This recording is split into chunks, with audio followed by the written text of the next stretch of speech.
Hi, I'm Matej Jan from Dawn of Play. This is Dawn of Design, a little video blog where we'll try to explain our design decisions. I'm not really a game designer because we're just a small company, so everyone here is either a programmer or an artist. I'm mainly a programmer. I also do art, which you see in the background.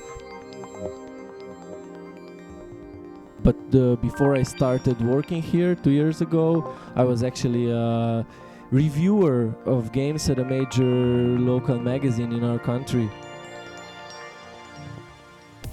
So in those 5 years, my taste has changed a lot. This was when I was a student, and I grew tired of the games industry, which is mostly out for money, and so they just take whatever game mechanics, whatever genre is popular at the moment, and then stick on some theme, like movie licensed 3D platformers that have nothing whatsoever to do with the themes and messages of the movies. I also reviewed the Sims series, which I really like, but there's some bad stuff in it, like the overpriced stuff packs that just add new items in there, nothing new to gameplay, so it's just virtual things for you to collect. Not really all about that. And lastly, I was also reviewing extreme sport games. I was a big fan of Tony Hawk's Pro Skater series. But with each game they did, it was just less and less about skating.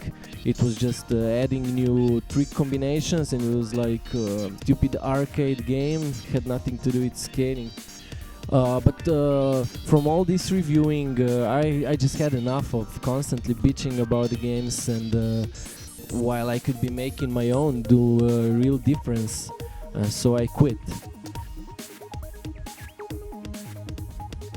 So I joined the Dawn of Play, first worked as a programmer, but now I also got a chance to design my own game. So I want to talk about the philosophy, I guess, the foundations which I base my ideas on. Because one of the most important things you need as a game designer is just solid foundations. Because you're the director, you have to know where you're coming from and what you base your design decisions on, where you're gonna take the game and the player. I never did believe in design by committee, where just the whole team designs, everyone throws in their favorite part of how they imagine what they're doing to be, and I think it just dilutes the vision and clarity of the game.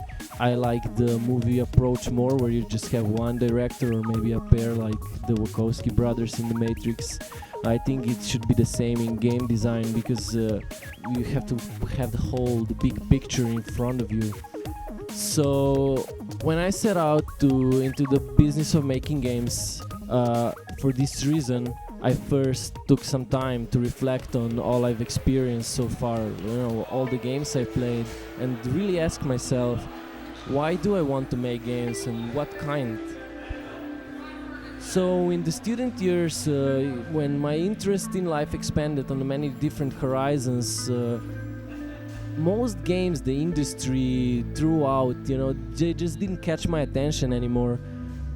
I found much more joy in real life and, escaping into a fantasy world, playing an RPG just so I could run an errand after errand so a number increases on the screen. It just didn't cut it no more. I missed meaning and subtle knowledge in old games. Like when I was playing Caesar 2, I really got interested in Roman history. Or when you play SimCity, you actually learn about urbanism, and you have to see the whole picture, how a city runs. And after you play it, you never look at when you walk among skyscrapers in just the same way as you did before. Or I really like how in Roller Coaster Tycoon you get to create your own designs. The game expects you to be creative. It gives you tools so you can express your ideas.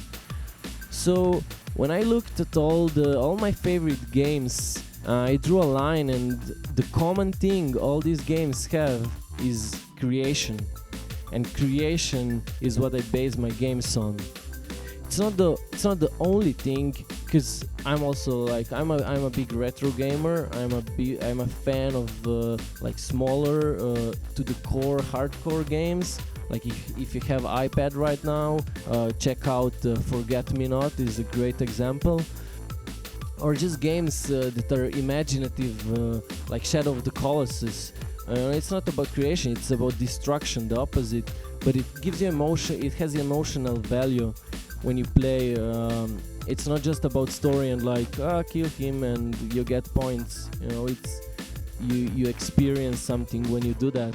Or like I was talking about the example of Skate, which really, they didn't just say, okay, what are we gonna do? Like take Dance Revolution and give you 5, quick time events on the screen and call it skating. They actually went out, looked at what skating is about, and tried to develop a new game mechanic that captures it as closely as possible. It's the same in B-Boy, the game on PlayStation 2. Unlike a recent example from iPad is Red Bull's B-Boying game, which is exactly what I said. It's just Dance Revolution mapped onto B-Boying animations in the background, and it's totally crap. So these are the things that are most important to me. It's creativity and imaginative themes and being truthful to the design you're doing.